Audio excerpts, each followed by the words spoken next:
बिना जेठ के जेठानी। लक्ष्मी जैसे ही शादी करके अपने घर आई, उसने देखा कि उसके घर में सास, ससुर और उसके पति के अलावा एक जेठानी भी है। लेकिन जेठ जी का तो कोई अता पता ही नहीं। जब भी लक्ष्मी किसी से अपने जेठ के बारे में पूछती, तो कोई भी सीधे सीधे जवाब नहीं देता। बिना जेठ जेठानी को देखकर लक्ष्मी का दिमाग घूम गया था। जेठानी जी, इस घर में कोई नहीं बताता कि आपके पति देव कहाँ है। आप तो बता दीजिए। अरे तुमसे कितनी बार कह चुकी हूँ कि ये सवाल मुझसे मत पूछा करो। लक्ष्मी अपनी सास के पास जाती है। सासू माँ, अब कैसी माँ है? आपकी बड़ी बहू बिना पति के घर में रहती है और आपको बुरा भी नहीं लगता? अरे तुम फिर भी वही सवाल कर रही हो। तुम ये मान लो कि तुम्हारी जेठानी बिना जेठ की है, उसमें तुम्हें परेशानी क्या है? परेशानी नहीं है सासू माँ, लेकिन आज तक कभी ऐसा देखा भी नहीं। बिना सास की ससुर, बिना ससुर की सास, बिना जेठ जेठानी। अरे सब कुछ गड़बड़ घोटाला लगता है। अब चुपचाप जाकर अपना काम करो, ज्यादा जग्गा जासूस बनने की जरूरत नहीं है, समझी? लक्ष्मी बेचारी जाकर चुपचाप अपना काम करने लगती है। एक रात घर के पीछे वाले आंगन में खटर पटर की आवाज सुनकर लक्ष्मी की नींद खुल जाती है। लक्ष्मी चुपचाप अपने कमरे की खिड़की से झांक कर देखती है। ये क्या? जिठानी जी तो किसी आदमी के साथ चोरी छुपे बातें कर रही हैं। मुझे जाकर पता करना होगा। लक्ष्मी जाकर उनकी बातें सुनती है। इस तरह चोरी छुपे मुझे मिलने क्यों आते हो? किसी को पता चल गया तो? अरे पता चल गया तो चल जाने दो। तुम जानती हो ना मैं तुमसे कितना प्यार करता हूँ। हाँ मैं जानती हूँ, लेकिन ये घर वाले तो नहीं जानते ना। अब हम और कितने दिन एक दूसरे से ऐसे ही दूर रहेंगे? क्या कर सकते हैं? अब तो मेरी देवरानी घर में आ गई है। बार बार पूछती है, जेठानी जी आपकी पतिदेव कहाँ है? आप बिना जेठ की जेठानी कैसे हैं? तुम चिंता मत करो, मैं कुछ सोचता हूँ, लेकिन अब मैं तुम्हारे बिना ज्यादा नहीं रह सकता। लक्ष्मी चुपचाप उन दोनों की बात सुनकर अपने कमरे में लौट आती है और मन ही मन सोचने लगती है कि वो अपनी जेठानी के इस चक्कर के बारे में पता लगा कर रहेगी। अगले दिन लक्ष्मी अपने पति से पूछती है, अजी सुनते हो, जरा अपने बड़े भाई के बारे में कुछ तो बताओ। कैसा बड़ा भाई? मैं अपने माँ बाप का इकलौता बेटा हूँ। मैंने तुम्हें पहले भी कहा था ना, तुम समझती क्यों नहीं हो? अगर तुम इकलौते बेटी हो तो मेरी जेठानी ये किसके बीवी है? अगर तुम्हारा कोई बड़ा भाई नहीं तो वो मेरी जेठानी कैसे होगी? देखो, इस बारे में इस घर में कोई सवाल जवाब नहीं करता, और अच्छा होगा कि तुम भी मत करो। बस ये मान लो कि वो तुम्हारी जेठानी है, लेकिन तुम्हारा कोई जेठ है ही नहीं। अरे ऐसे कैसे मान लूं? ऐसा कहीं होता है क्या? होता है, हमारे घर में होता है। मिल गई तसल्ली, अब जाओ यहाँ से। लक्ष्मी बेचारी चुपचाप अपना समूह लेकर वहां से वापस चली जाती है। अगले दिन जब लक्ष्मी बाजार जाती है तो उसे वही आदमी नजर आता है जो उसने रात को अपनी जेठानी के साथ देखा था। अरे सुनिए भाई साहब, जरा मेरी बात तो सुनिए। अब क्या हुआ बहन जी, कौन है आप? क्या काम है आपको मुझसे? देखिए, मैं आपके बारे में सब जानती हूँ। कल रात आप मेरे घर आए थे मेरी जेठानी से मिलने।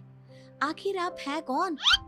अरे क्या बताऊं, तुम्हारी जेठानी का पति हूँ मैं, और भला कौन? तभी तो रात को अपनी बीवी से मिलने आया था।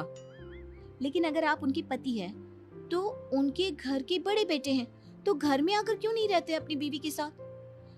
या फिर अपनी बीवी को अपने साथ ले जाओ। देखो, बहुत लंबी कहानी है, कोई मेरी मदद करने को तैयार नहीं है। मुझे तो अपनी बीवी के साथ रहना भी है। अच्छा, पहले तो ये बताओ कि तुम्हारे बारे में उस घर में कोई बात क्यों नहीं करता? अरे क्यों करेंगे, मेरा उस घर वालों से कोई लेना देना है ही नहीं। ये क्या बात हुई?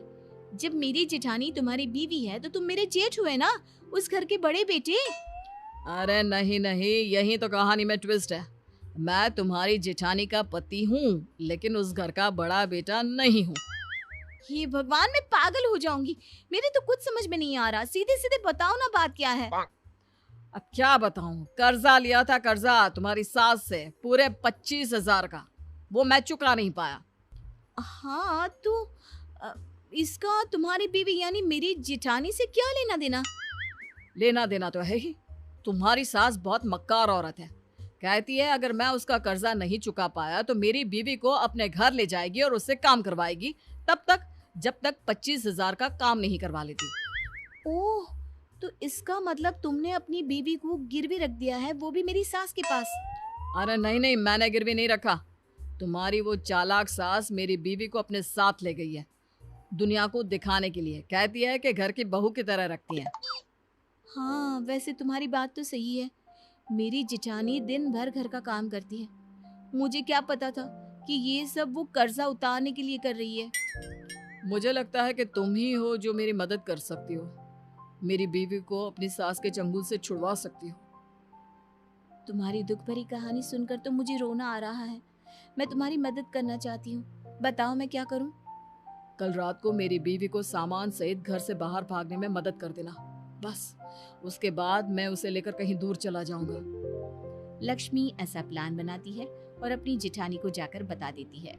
अगली रात वो अपनी जिठानी को घर से भागने में मदद करने ही वाली होती है, तभी उसकी सास वहाँ पर आ जाती है। क्या हो रहा है यहाँ है? घर की छोटी बहू होकर तुम घर वालों के खिलाफ जा रही हो? लक्ष्मी, तुमसे मना किया था ना इस झगड़े से दूर रहो। लेकिन आप लोगों ने किसी की बीवी को अपने घर में बंधुआ मजदूर बनाकर रखा हुआ है, ये कोई अच्छी बात है क्या? जबरदस्ती उसे जेठानी का नाम देकर इस घर की बहू बनाकर दिन रात काम करवाते रहते हैं। अब ये तुमसे किसने कहा है? ये मनगढ़ंत कहानी कहाँ से बना कर लाई हो? इसका पति मिल गया था मुझे कल बाजार में, और उसी ने मुझे बताया कि कुछ पैसों की वजह से आपने उसकी बीवी को अपने घर में रख लिया है। लगता है भाई साहब ने तुमको भी पागल बना दिया। मतलब? अरे क्या बताऊं, एक नंबर का नालायक बेटा है। हमने उसकी शादी इतनी अच्छी लड़की से करवाई, कुछ कमाता नहीं, और ऊपर से ये तुम्हारी जेठानी उसके निकम्मेपन में उसका साथ देती थी। बस इन दोनों को सबक सिखाने के लिए ही उसे कुछ दिन के लिए घर से बाहर निकाल कर रखा हुआ था। अरे बाप रे, तो ये बात है। मेरा मतलब इस बिना जेठ जेठानी और उस बिना जेठानी की जेठ ने मुझे झूठी कहानी सुनाई। हाँ, अब समझ में आया कि इस घर में बिना जेठ के जेठानी क्यों है। दरअसल वो तुम्हारा जेठ है, मेरा बड़ा भाई, लेकिन वो ढंग से काम करे इसलिए उसको सबक सिखाने के लिए कुछ दिन इस घर से दूर रखा गया था। धन्य हो, मेरे अलावा शायद ही किसी को इस दुनिया में बिना जेठ जिठानी मिली होंगी।